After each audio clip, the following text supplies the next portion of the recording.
este primer capítulo es una entrevista que yo tenía ansia de hacerlo, porque incluso para la temporada pasada habíamos intentado pues lograrlo, pero por temas de agenda no coincidimos. Y es un joven que se ha venido desarrollando en los medios de comunicación haciendo análisis político. Yo le decía fuera del aire que él tiene mucha gente que lo sigue, quizás no lo sabe, y gente de todos los niveles, empresarios, políticos, gente llana del pueblo.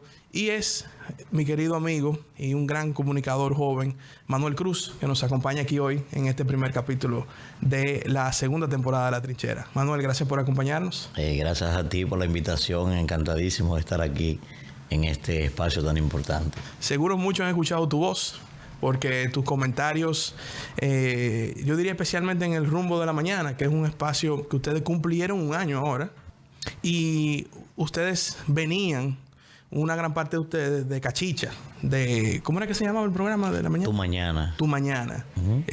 Donde muchos comenzaron quizás su carrera política en algún medio masivo. Yo te quería preguntar, Manuel, para que los que nos escuchan, los que nos ven, te conozcan un poco. ¿De dónde viene Manuel Cruz?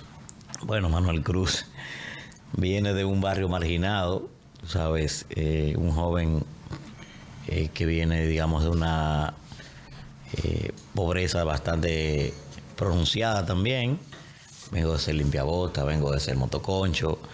Tú sabes, me crié ahí limpiando zapatos entre Gualey, Guachupita, Los Guandules, la circunvalación número 3, como ustedes lo conocen, ¿verdad? Los políticos. Y de ahí entonces me fui desarrollando poco a poco. Me puse a estudiar desde muy joven. Tuve una parte también, aparte de los estudios, como nos pasa a muchos jóvenes de los barrios, el supuesto descanso ese. Pero después ya una época en lleno, tú sabes, trabajando así desde muy niño, desde los 9 años, comencé a limpiar zapatos.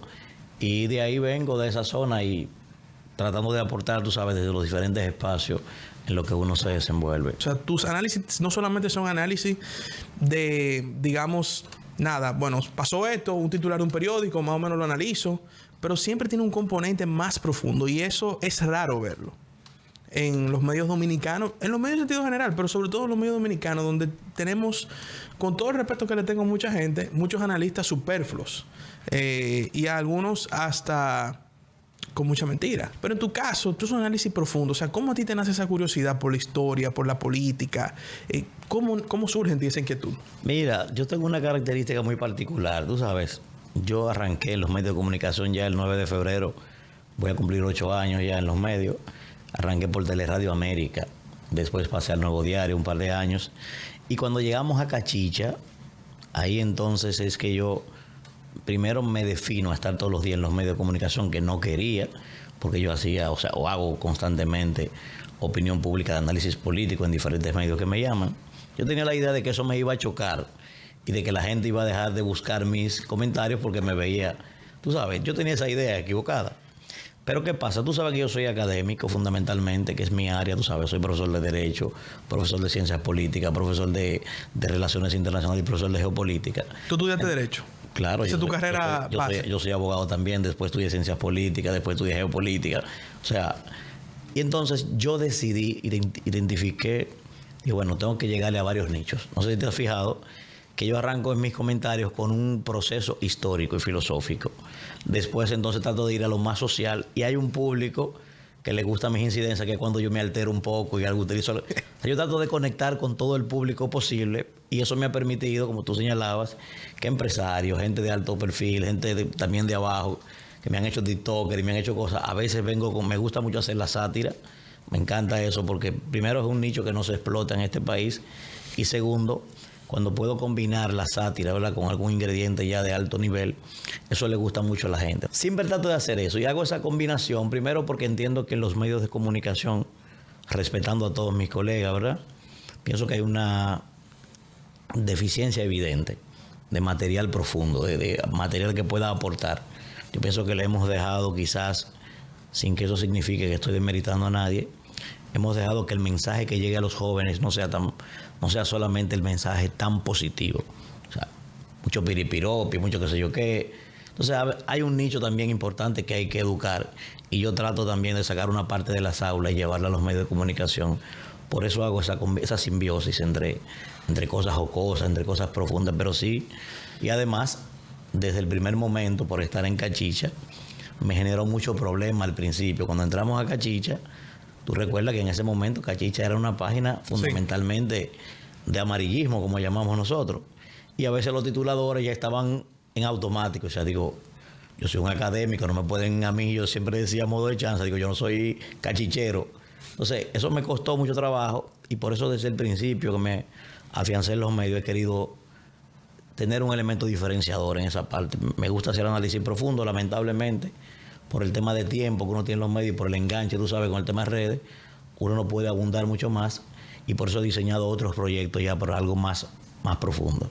Pero cuando tú decías ahorita que vienes de Gualey, por ejemplo, fuiste limpiabota. Sí. ¿Cómo a un joven que en medio quizás de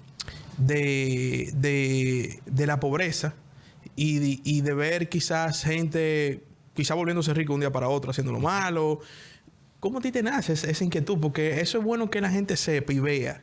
Tú sabes que aquí hay gente que quiere generalizar todo. Sí. No, en los barrios nada más hay delincuentes. O no, en los barrios nada más salen peloteros. O no, en los barrios nada más salen artistas. Pero mírate tú. ¿Cómo a ti te nace esa inquietud en un barrio de leer, de estudiar y de profesionalizarte para llegar a ser quien eres? Mira, primero yo hice hábito, yo siempre he dicho a la gente cuando me pregunta cómo yo puedo leer porque me causa problemas, yo hice hábito de lectura leyendo deportes de periódico. De hecho, yo abro un periódico y con facilidad el cerebro está conectado, yo lo abro por atrás. Porque yo aprendí a leer así, o sea, yo hice hábito de lectura así. Entonces yo siempre digo a los jóvenes, lea lo que usted quiera, lo que le guste, que llegará un momento en que usted va a brincar para otras cosas. Mira, a mí la verdad es que yo llegué por un pique a esa conclusión. A los 11, creo que fue 12 años, yo pasé a primero de bachillerato. No recuerdo exactamente bien. Y yo no pude ese año ir a la escuela porque yo no tenía zapatos para ir para la escuela. Yo recuerdo que en muchas ocasiones yo me ponía los zapatos de mi primo que estudiaba en la mañana y yo en la tarde para yo poder ir. Pero ese año yo no pude ir porque yo lo que tenía era una sandalia que recuerdo que tenían la punta del pie, se me veía porque tenía un orificio y no pude. Y yo me incomodé mucho, yo recuerdo. Y yo miré al cielo y dije, ¿cómo es posible que yo quiero estudiar y no tengo un zapato para ir? Y yo utilicé una expresión y dije, los hijos de los ricos lo que andan es fumando marihuana, perdiendo el tiempo con toda la posibilidad de estudiar, y yo no puedo. A mí se me metió en la cabeza en ese momento que yo tenía que ser profesor de una universidad de alto nivel en este país para yo ser profesor de los hijos de los ricos. Oye bien, incómodo. O sea, ¿Cuántos años tú tenías cuando eso? Yo tenía como 11 o 12 años. Oye bien, yo decía, yo le voy a hacer ver a estos hijos de papi y mami que un desbaratado limpiabota va a ser profesor de ellos. Oye, para que tú veas, Y a partir de ese momento, yo empecé a tener esas inquietudes. Obviamente me desvié un tiempo. Mi papá me puso a trabajar. Lo primero que yo aprendí fue tapicería con mi papá, que es tapicero de profesión, decorador. Yo no quería hacer eso, yo quería ser mecánico, era lo que me llamaba la atención. Pero después llegó un momento ya en mi vida en el que sí tomé en lleno, ya más maduro, ya con la idea de lo que yo quería hacer en la vida. Y yo realmente quería estudiar en ingeniería y sistemas. Y una novia que me conseguí fue la que me vendió la idea. Tú eres abogado natural, tú no tienes que estudiar eso. Analízate para que tú veas. Empecé a estudiar Derecho. Mi papá es un dirigente del PLD de muchos años y por ahí me motivó la política, tú sabes. Yo duré 20 años siendo militante del PLD, trabajando carpintería política. Construí cierto liderazgo en la circunscripción número 2 del distrito, aunque me aparté mucho tiempo de eso ya. Y entonces, de ahí viene la motivación mía por la preparación, tú sabes. Es importante contar esta historia porque quizá mucha gente hoy te oye y no sabe toda esa historia que hay detrás de ti. De no solo de superación, pero yo pienso que de disciplina y de tener un enfoque claro de lo que tú querías y a dónde has llegado. Tú mencionabas ahorita que en tus análisis y comentarios a veces tú tiras tu petazo y, claro, y pones ahí a temblar la cabina. Te llaman funcionario. Bájale, Manuel. Mira, o político, no funcionario. Me han llamado mucha gente, la verdad es que sí. Pero también la gente me ha escuchado diciendo allí en el micrófono, que yo lo digo públicamente, no tengo compromiso con nadie, no tengo simpatía política absolutamente por nadie, ni por ningún partido. Y entonces lo que sí tengo es lo siguiente, tú sabes, si me llama alguna persona y me explica cualquier tipo de situación, siempre trato de hacer una comunicación lo más profesional posible. Le digo a la persona, mire, tiene el micrófono abierto para que usted pueda presentar su idea diferente a la mía. O sea, no me creo dueño de la verdad. Y ahora voy a entrar al tema que nos encanta, que es la política. En uno de tus análisis, yo recuerdo que mencionabas que la actual composición del gabinete del presidente Abinader tiene una mezcla de políticos y no políticos. Y tú decías quién va a buscar los votos en el 2023, 2024, ahora en la campaña. Mencionaba una serie de figuras, recuerdo que dijiste, esto no es personal contra nadie, pero simplemente estoy haciendo un análisis de gente que no ha buscado nunca un voto en su vida, no ha hecho un trabajo de carpintería política, y hay gente que ha hecho un trabajo, está en el gobierno, pero quizás cuando tú mides la balanza, quizás hay muchas personas que no han formado parte de la carpintería política. Claro está, el presidente Abinader está en todo su derecho de poner a quien él quiera, donde quiera, pero tú entiendes, porque he visto varios análisis tuyos y analizando el tema del PRM particularmente, donde has hablado desde esa parte hasta quizás algunos descontentos en la propia carpintería política. ¿Cómo tú ves hoy día, en este año electoral, porque no es preelectoral, este año electoral, Claro. la situación del PRM como partido primero? Mira, te puedo decir del PRM. Casualmente ayer, en mi comentario, yo hablaba, no del PRM, sino del gobierno. Yo decía, mira, y tú no puedes vincular en un escenario en el que tú tienes a un partido gobernando. Tiene que haber una relación gobierno-partido y gobierno-sociedad, obligatoriamente. Y una coherencia, inclusive. O sea, tú no puedes tener a un dirigente del partido articulando un discurso por una dirección y al gobierno central en otra dirección. O sea, tiene que haber una coherencia estratégica en las tres dimensiones: del partido, del gobierno y de la estructura que va a dirigir la campaña. Y yo decía ayer, primero, sigue habiendo esa dinámica. Aunque la gente no entiende, yo siempre trato de explicarlo. En la política hay dos ejercicios fundamentales, uno de carpintería y otro de escritorio. Yo siempre digo, cuando tú llenas un autobús de compañeros, hay una logística que se mueve para eso. Alguien aportó esa logística. Y esa logística no la aporta el que hace carpintería política. Yo trato de hacer eso para que la gente no vea solamente con malos ojos que apareció Juan Pérez de la nada y nunca lo vio buscando un voto. Juan Pérez juega un rol también. Probablemente Juan Pérez habló con 10 empresarios, dueños de medios, y fue el que te consiguió la publicidad de manera gratuita a través de ellos, y tú no lo viste nunca. O sea, hay una combinación de cosas. Ahora, la verdad es que sí, yo pienso que el gobierno está muy cargado, no de gente que no han hecho carpintería política, sino de personas que yo siento que no están bailando la misma música que pone el presidente. Y eso evidentemente que se va a reflejar o va a debilitar la campaña electoral del PRM. Yo lo veo de esa forma.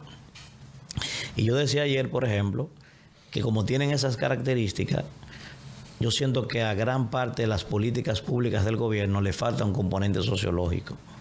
O sea, un componente sociológico no puede ser solamente que tú definas que en diciembre vas a entregar a 1 millón de personas 1.500 pesos. Porque es que eso se queda en mediodía. O sea, cuando digo un componente sociológico, fíjate, por ejemplo, ahora mismo hace meses que hay un conflicto entre el colegio médico y las ARS. Y tú dirás, bueno, el colegio médico tiene una riña, pero CNE con su grupo están haciendo el rol de ellos. Claro. Tú dirás, las ARS están opuestas a sentarse con ellos a darle concesiones, pero ese es el rol de la ARS. Ahora, yo voté por un gobierno. Yo tengo un representante en ese diálogo tripartito, que es el que debe, ¿verdad?, velar porque las partes se sienten. Porque al final, cuando una persona está pagando su seguro y va a una clínica o va a cualquier lugar a buscar servicio de salud y no se lo dan o lo ponen a coger lucha, yo a quien quizás le voy a mencionar un San Antonio no es al presidente del colegio, ni al de la ARS, nadie lo conoce. Yo voy a pronunciarme contra del gobierno. Entonces yo pienso que el gobierno se ha quedado de lado en esos temas. Tú tienes, por ejemplo, un año entero la gente quejándose de un tema de una facturación eléctrica. Y yo sé que Luis ha hecho un gran esfuerzo por resolver muchas cosas. Pero la gente se sigue quejando de eso y como que tú no encuentras a nadie. Tú tienes, por ejemplo, a Protecon, que ha dicho que en menos de un año le ha dado respuesta positiva a más del 60% de las quejas que han llevado. ¿Tú sabes qué significa eso? Cuando Protecon te reconoce que tú estás en lo cierto y la distribuidora no, significa que te están robando tu dinero. O sea, y eso tiene que pararse. Y yo te menciono un grupo de temas de esa naturaleza. Entonces, todo eso tú lo vas a llevar al partido. Mira, el partido, en sentido general, yo pienso que tiene una buena oportunidad. Yo te confieso que en todo lo que yo he estudiado de política nunca había visto al PRM, otrora PRD, con una cohesión tan amplia como la tiene Luis ahora. Tú que vienes de ahí, que naciste ahí, sabes perfectamente que eso no existe. Tú tienes a Ramón Alburquerque, tú tienes a mi hermano Guido, por otro lado, con su proyecto. Todo eso es bueno porque eso dinamiza. De alguna forma el partido te está un poquito más rezagado. Ahora, la cohesión que existe en torno a si Luis posiblemente se reelige y el partido dispuesto a ayudarlo, eso yo no lo había visto nunca en ningún partido con esa característica, o sea, PRM, PRD, como se llamen ahora. Entonces, me parece que tienen una gran ventaja desde ese punto de vista estructural. Lo otro es que independientemente de las debilidades que te estoy señalando, me parece que Luis no ha hecho un mal gobierno.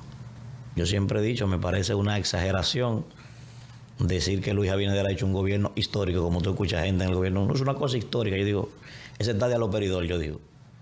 Y otros de la oposición que quieren decir que este gobierno ha sido lo peor. Eso me parece también que es un absurdo. Yo he dicho, para mí un gobierno aceptable es la palabra, porque si tú eres objetivo, como yo trato de serlo cada día, que yo recuerde, no conozco a ningún gobierno que haya asumido los destinos del Estado en condiciones tan adversas. O sea, y frecuentemente presentándose cosas, hermano, parece como que llegó la plaga de Egipto, fue a República Dominicana. Y tú tener hoy crecimiento económico, tú tener hoy control macroeconómico estable, tener crecimiento y recuperación en el turismo y otras áreas de infraestructura que poco a poco van desarrollándose. Son pocos los países en el mundo que pueden mostrar ese tipo de cosas hoy. Y la gente me ve diciendo eso y dice, ese se cuadró con el gobierno. Así que dice la gente, pero yo estoy diciendo una realidad. Por eso siempre digo, desmientan lo que yo estoy diciendo. Entonces me parece que si el PRM logra estructurar una buena estrategia en este año, lo he dicho, no es un tema ni siquiera de número, es un tema de tendencia y de saber jugar póker callejero.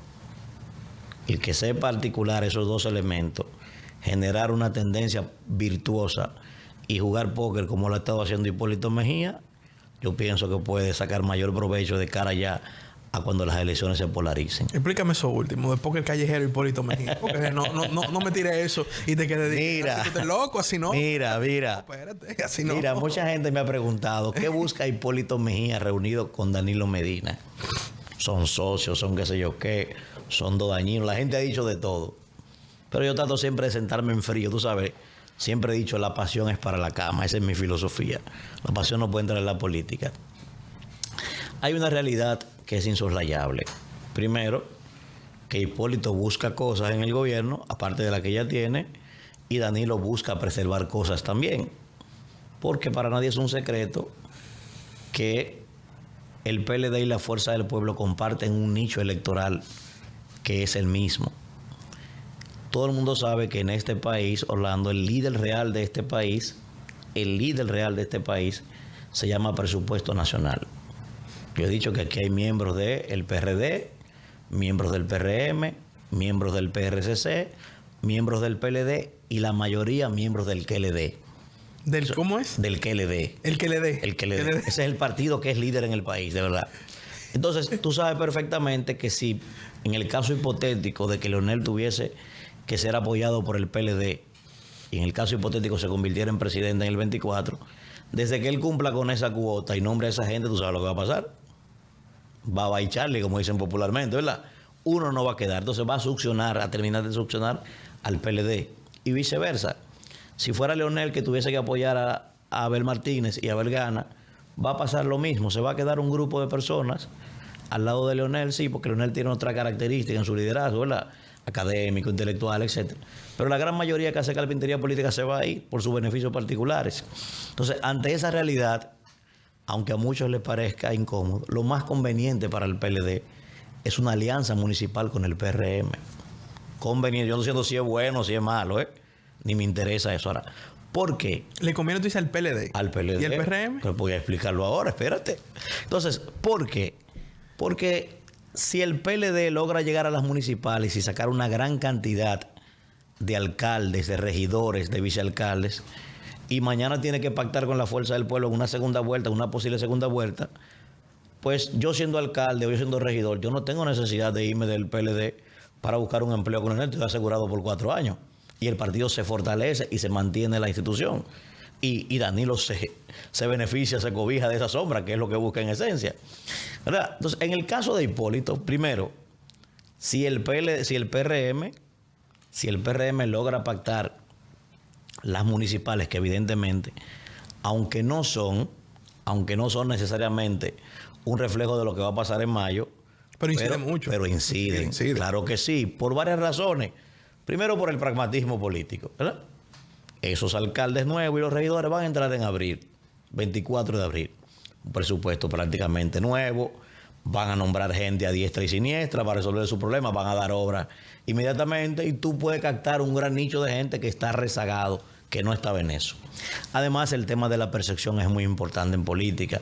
Si tú barres en las municipales, puedes vender la percepción de que lo mismo va a pasar también en las presidenciales. Entonces, para el PRM sería un palo conseguir un apoyo del PLD sin duda alguna, porque en política se está para sumar y además en política hay un elemento que es natural, yo lo he dicho, 3 elementos, los conflictos. El PRM ha tenido conflicto con el PLD. Después del conflicto que viene, la conversación para subsanar ese conflicto y después los grandes acuerdos. Eso es lo que se da de manera natural. La gente lo ve como malo, pero eso es una dinámica natural. Entonces, en el caso de Hipólito, todo el mundo sabe de que detrás de que anda Hipólito, ¿verdad? Hipólito se jubiló él, pero no sus intereses. Entonces, Hipólito está evidentemente detrás de ayudar a su hija. Y eso es normal y eso es correcto. Todo padre debe tratar de hacer eso. Entonces, su hija está interesada, en la información que tengo, en ser compañera de Luis en caso de que doña Raquel, ¿verdad?, que también le asiste el derecho de querer quizás presentarse, pues que pueda ser la compañera, doña Carolina, que ha hecho, me parece también un gran trabajo en la alcaldía un trabajo muy decente en la alcaldía, ¿verdad? Y tiene unos números muy buenos en el Instituto Nacional, pero me dicen que no está interesada en repetir. Entonces, evidentemente que si Hipólito, como yo he dicho, chipeando con póker en la mano, lograse ser él el articulador, el armador de esa alianza, pues una gente que logra eso. ¿Qué tú le vas a negar a una persona que logra ese tipo de cosas? Entonces, los dos ganarían en ese. Obviamente que hay otros que no ven eso con tan buenos ojos. ¿Tú crees que una alianza PRM-PLD, o sea, hay mucha gente, quizás gente que está en las redes, que tiene cierto nivel de opinión, que dice, bueno, pero van a decir todo lo que dijeron en campaña y todo lo que han dicho en el gobierno? Entonces, no sé si el electorado que votó por el PRM en el 2020, del cual yo también he oído análisis de tu parte, la Plaza de la Bandera y todo lo demás. La Feria de Empleo. ¿Una feria de empleo? Una feria de empleo. ¿La Plaza de la Bandera, sí? A llevar currículos, fue que fueron la mayoría. Eso fue una feria de empleo. Por ejemplo, y el gobierno tiene muchas personas que fueron parte del movimiento como Marcha Verde, como un movimiento de la sociedad civil. ¿Y tú ves a Luis Abinader haciendo una alianza con el PLD? A Luis Abinader. Mira, no olvides lo que yo siempre he dicho. Aunque yo sé que a la gente no le gusta eso. Político es el que se come un perro podrido y lo saborea como si fuera un dulce de leche. Ese es el político. Yo sé que eso yo no estoy diciendo si es bueno o es malo, Ese se parece a la del tiburón podrido. Estoy describiendo lo que es un político, ¿verdad? Entonces, mira bien. Primero, ustedes tienen 2 características. Lo primero es que antes de todo viene la alianza municipal. El tema de la localidad de las elecciones contribuye mucho a que ustedes puedan quitarse un poco ese mono de arriba, porque es un trago amargo. Por ejemplo, yo te puedo decir mi caso. Yo no votaría nunca por el PRM si tuviese simpatía. Yo no voy a votar ya en mi vida, ¿verdad? No pretendo hacer eso. Pero yo no votaría jamás por el PRM si me motivase a hacerlo, si hace una alianza con el PLD después que tiene 16 años diciéndome que esos son unos ladrones. Ahora, pero eso soy yo y quizás eres tú. Tú nunca has visto a un ciudadano dominicano, o probablemente a la mayoría, no lo has visto en un parque viendo el programa de gobierno de Luis, a ver qué Luis propone. ¿Tú lo has visto eso? Nadie lo ha visto, ¿verdad? Porque la mayoría de la gente vota por emociones. Una parte importante de ellos. Y otra parte importante vota por el mercantilismo político. Entonces, evidentemente que si tú logras cohesionar, además de eso, un ingrediente importante, y es que el PLD, como fue una estructura tan poderosa, en muchos lugares, inclusive el PLD tiene liderazgos locales más sólidos que lo de la Fuerza del Pueblo y que lo del propio PRM. Entonces, eso ayudaría mucho al PRM en sus intereses y a ellos también. Entonces, ¿qué te puedo decir? Mira, le va a afectar a la imagen. Yo pienso que si esa alianza se da, inclusive, es muy difícil que tú veas al presidente de la República apareciendo ahí. Yo pienso que ese va a ser un escenario de Paliza, un escenario de Hipólito, pero pienso que él se cuidaría, es lo que yo pienso, lógico. Bueno, en la campaña del 20, tengo que decir que él tuvo que salir al lado de figuras de la hoy Fuerza del Pueblo, que yo sé que él no quería. Que probablemente no quería, y costaron muchas críticas, pero reconozco la madurez de asumir políticamente esa alianza, que yo tengo que decirlo aquí, lo digo aquí, le benefició más a la Fuerza del Pueblo que a nosotros, vamos a hablar claro. En ese Porque hay muchos momento, senadores de la Fuerza del Pueblo que cuando tú ves los votos que entraron por el PRM, que no tenían la entraron fue ¿verdad? más por el PRM que por la Fuerza del Pueblo. Y yo lo digo con nombre y apellido aquí, son amigos míos toditos, pero que lo veo a veces que andan hablando. No, hermano, mire, usted está ahí en su curul porque el PRM le metió votos. Y si mañana quizá no tiene el PRM, no sé si repiten su curul. Por más buen trabajo que haya hecho en el Senado, porque tú dijiste algo que es verdad. Nadie está con un plan de gobierno en una plaza, en un pueblo, y la gente vota por emociones. Del tema emociones te quería preguntar. El 2020 hubo una ola, definitivamente. Sí. Esa ola llevó mucha gente nueva al Congreso, al Senado, en fin. Muchos locos también al Congreso. Muchísimos locos, gente de falta de los peridolas ahí en ese Congreso. Sí, a los colegas. Sí, pero la verdad, tú sabes que yo siempre soy claro, tú lo sabes. Muchísima gente falta de los peridolas ahí. Sí, a los colegas. Pero mira, hubo una ola en el... O sea, la gente votó... El voto emotivo era un voto de rechazo al PLD, principalmente. ¿Cuál va a ser, a tu juicio, la emoción en el 2024? Si habrá, o qué tú opinas que motivará al votante a salir a votar. Mira, yo presagiarte eso sería quizás un exabrupto. Primero, hay gente que no comprende todavía, Orlando, que falta mucho tiempo para las elecciones. Yo siempre pongo el ejemplo de Donald Trump. Fíjate que Donald Trump en febrero de 2020, era invencible Donald Trump. Y él mismo contribuyó a su locura, ¿verdad? Hizo muchísimas locuras, llegó el tema de la pandemia, lo manejó malísimo, generó crisis. O sea, prácticamente en 10 meses Donald Trump perdió las elecciones. Entonces, tú ponerte a presagiar qué tú crees que va a pasar ahora. Evidentemente, sí te digo, aunque yo estoy convencido y tengo varios días diciéndolo, pienso que la oposición, solo con el discurso de hambre, no le va a ganar las elecciones al PRM. Ahora, ese es un tema que va a influir en las elecciones de manera considerable, que está impactando desde ya en los problemas que tiene el PRM como partido y el gobierno, pero pienso que tendrán que adicionarle otro tipo de cosas que se mantengan en el tiempo. Tú podrás decir, bueno, mucha gente me ha dicho, ven acá, pero el PLD y Gonzalo dieron muchísimas cosas y lo sacamos al final. Y yo siempre digo, sí, pero usted no puede comparar la imagen que tiene Luis hoy, yo no sé mañana, hoy, con la que tenía el PLD. Fíjate que el PLD hizo de todo. Sin embargo, el hándicap que tenía de que lo vendieron como corrupto, de que era tenía un desgaste natural, una división, o sea, todo eso no se pudo desmontar. Aunque tú pudieras desmontar el discurso de cualquier cosa, porque estaban dando. Entonces, a mí me parece que habrá que esperar. Obviamente que sí, que cuando la campaña arranque, también ustedes tienen que estar conscientes de eso. La política tiene una dinámica y un calendario. En este momento hay cosas que son propias de la campaña que no se pueden hacer porque no tendrían un objetivo real. O sea, por ejemplo, yo te pregunto, ¿para qué la oposición tendría que hacerle huelga al gobierno ahora? Si eso no tiene impacto electoral.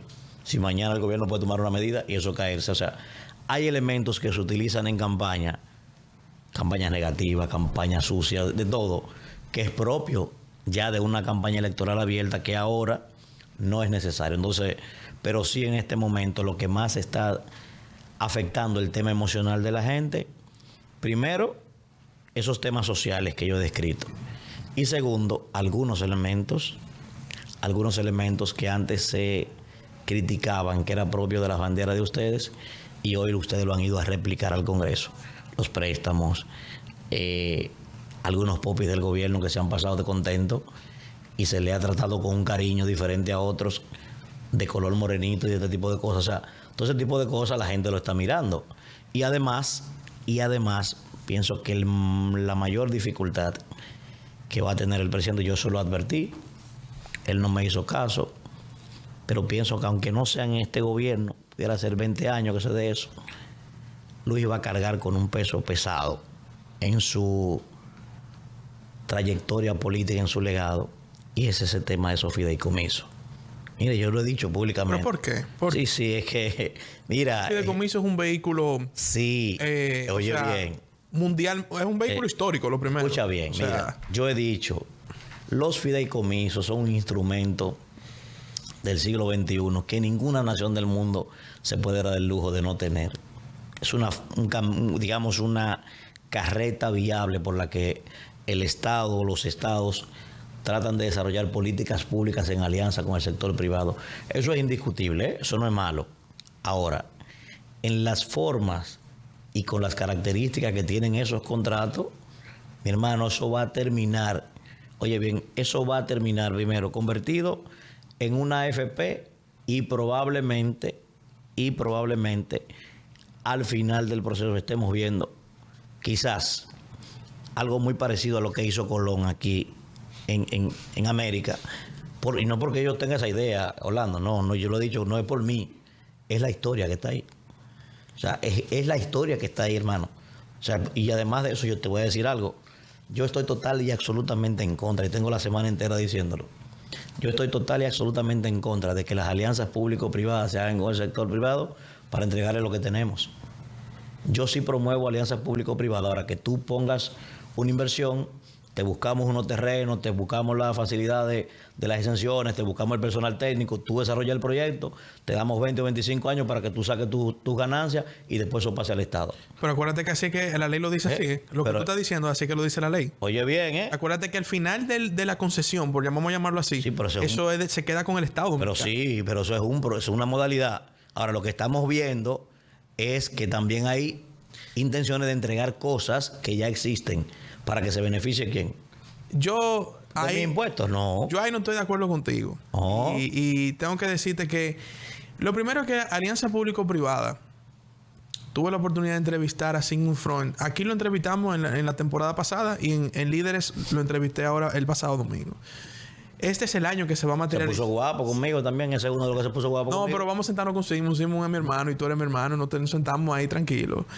Pero este año, porque Sigmund le tocó coger un bebé recién nacido, ponerle los pañales, limpiarlo, darle leche y comenzar a enseñarlo a hablar. Entonces, la verdad que él no ha tenido... el reto de él no ha sido fácil.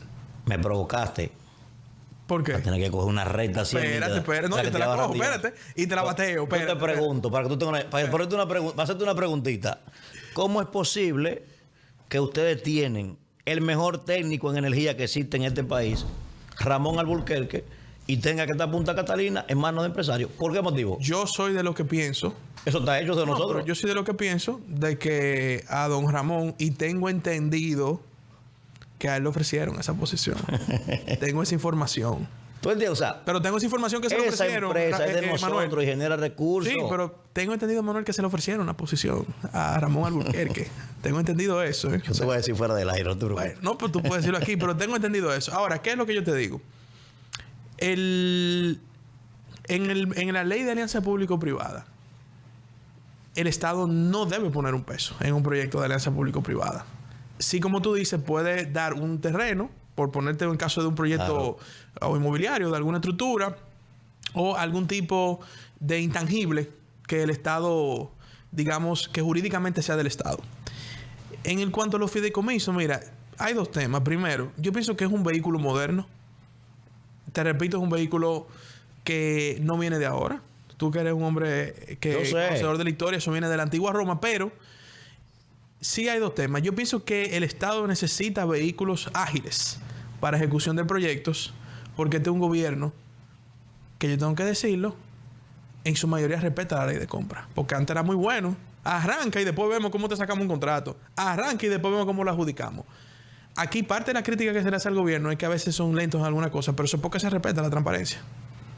Que hay otra gente que ha metido la pata. Tú lo sabes, tú lo dijiste ahorita.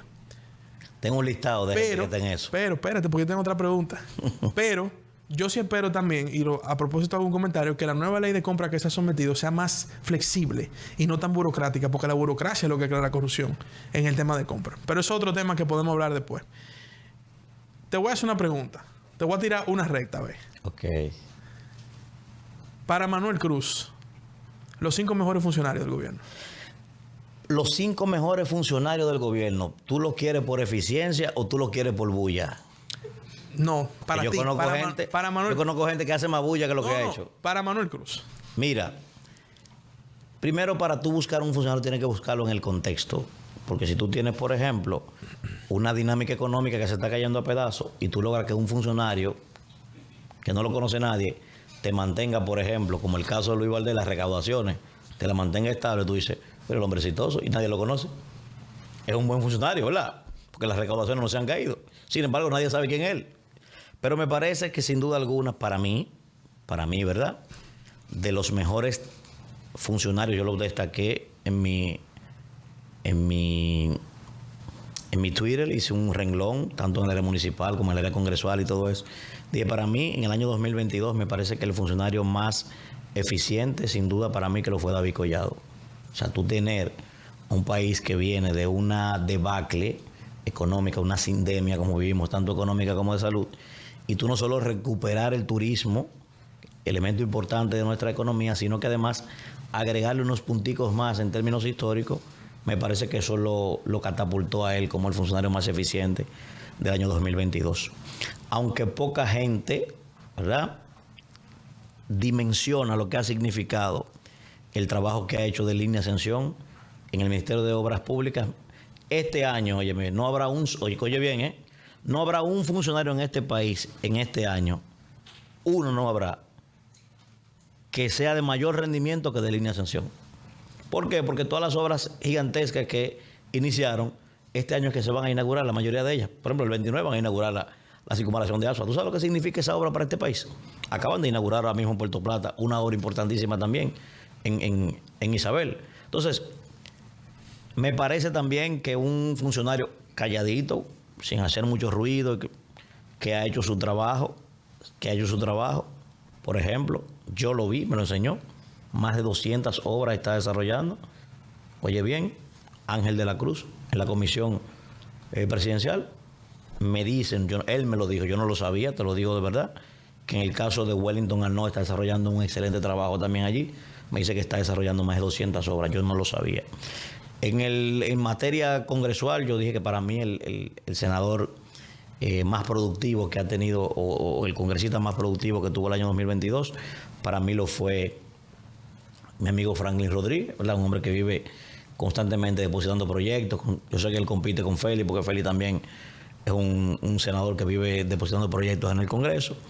Me parece a mí que lo poco o mucho que yo sé de municipalidad, a mí me parece que el amigo Carlos Guzmán, ¿verdad?, ha sido del 2022 el que más políticas municipales ha desarrollado. Obviamente tiene un trintín ahí, encabezado inclusive por uno de los hombres de ustedes, que para mí es el rector de la municipalidad en este país, como asesor.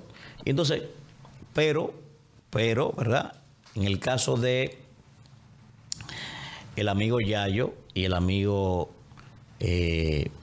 Pereira, pienso que han hecho también un trabajo muy importante para aportarle al país. Sin duda alguna pienso que esos son, pido disculpas si se me queda alguien, ¿verdad?, que no se me ponga guapito, pero son los de los casos que yo conozco. Alguien me escribió cuando yo publiqué, pero tú no mencionas ya, yo digo, yo nunca he recibido una nota de prensa con la cosa que él hace, ni ningún informe. Entonces yo no puedo hablar de lo que yo no sé. Yo te la voy a hacer llegar. ¿Entiendes? Y se lo comenté. Por ejemplo, mira, porque digo, pero es que si yo no sé, yo estoy mencionando de gente que me manda con frecuencia notas de prensa, que me manda informes. O sea, mi amiga Yadira, por ejemplo, Yadira es un fenómeno trabajando del plan social. Ahora, yo recibo constantemente todo lo que Karina hace y yo voy acumulando cosas para poder sacar mis informes. Yo te voy a hacer llegar lo de Yayo. ¿Es eso? Yayo hay un fenómeno particular porque primero un funcionario joven. Y muy trabajador. Muy trabajador. Es su primera experiencia, digamos, como titular en un cargo en el Estado Dominicano. Y tú ser una figura popular en el gobierno, en el partido y en la sociedad, en una institución recaudadora, no es fácil. Mire, mi hermano. No es fácil. Entonces... La gente desprecia a los recaudadores. Claro, pero él ha hecho un trabajo muy creativo. Él es muy trabajador. Muy trabajador. Ha incrementado las recaudaciones, pero sobre todo Yayo tiene algo en su forma. Es una persona que no atropella. Es una persona de consensos. Sí, me ha dicho que tiene un trato muy elegante. Yo no lo he tratado una persona con quien se puede sentar a hablar, y es un hombre de Estado. Y yo creo que por eso él, en estos 2 años, ya casi 3 años de gobierno, ha marcado una pauta de un funcionario eficiente y, como te digo, con niveles de popularidad fuera y dentro del PRM. Sí lo es, eso es verdad. Yo te voy a hacer llegar las informaciones de él. No, que no me han llegado, por eso no lo he destacado, porque no me han llegado, la verdad. No es, pero sé que él está haciendo un buen trabajo. Te voy a hacer llegar la de nosotros también en el Congreso, para que lo tengas ahí en tu... Claro. Aunque acostumbro ir al programa de ustedes, pero voy a encargarme de hacerte llegar. Sí, por ejemplo, a varios amigos, yo inclusive, públicamente, dije en el programa, digo, a todos los funcionarios que me manden sus informes de lo que hicieron en el año 2022, para cuando yo me sienta a analizar, ¿verdad? Y me hagan este tipo de preguntas, yo sé, mira, fulano está... Por ejemplo, ¿qué hizo Ángel? Ángel me llamó y me enseñó una carpeta. Mira, hermano, estamos haciendo esto aquí en la provincia tal, estamos haciendo esto en la provincia tal. O sea, en el caso del INE yo lo conozco perfectamente, porque inclusive me mandó un viceministro allá ahora, iniciando el año, para que diera un informe de todo lo que inauguraron en 2022. Porque inclusive yo mismo lo pedí, porque la gente iba a ir llamando allá. Claro. Este gobierno no ha hecho nada, ha cogido prestado. Digo, eso no es verdad. Eso no es verdad. O sea, solamente en lo que va de gobierno, el Ministerio de Obras Públicas ha inaugurado casi 200 obras. Yo pienso que hay algunos funcionarios que tienen que mejorar su comunicación. Sin dudas, deben de hacerlo. Pero me parece que tu análisis, yo agregaría ahí a Carlos Bonilla. Carlos Bonilla ha sido de las principales caras de la construcción del gobierno del presidente Abinader. Yo tengo una situación con Carlos Bonilla, que tú la sabes, ¿verdad? No, bueno, no con Carlos Bonilla, con algo que se dio en lo que él está envuelto, ¿verdad? Ahora, a mí me parece que él no ha hecho mal trabajo tampoco. Fíjate, para que tú veas, ¿verdad? Una persona con quien tengo una diferencia por un tema ahí, que no es ni siquiera personal, pero yo pienso que él ha hecho un buen trabajo. En lo que yo pienso que ha fallado, y esa es la crítica que le he hecho, es en lograr que la planificación y lo que se proyectó por año en la entrega de viviendas se cumpla con esa meta. En la meta es lo que ha fallado, pero sí ha estado desarrollando un buen trabajo. Hay que dejar claro, porque en algunos medios, no digo que sea tu caso, pero dejar claro que en algunos medios confundieron lo del plan Familia Feliz con los proyectos Mi Vivienda, que son los de él.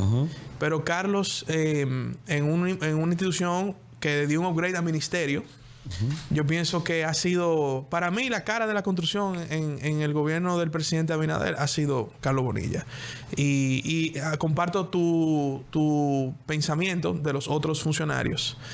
Y yo creo que tu análisis ha sido aquí bastante enriquecedor, como tú acostumbras a hacerlo. Trato. Después vamos a armar... Mira, los muchachos están atentos aquí. Ahorita me dicen... Ojalá y tú le des clase a algunos de... Saliendo de aquí, seguro que van a decir... A ese se lo llevó Orlandito y lo metieron al PRM.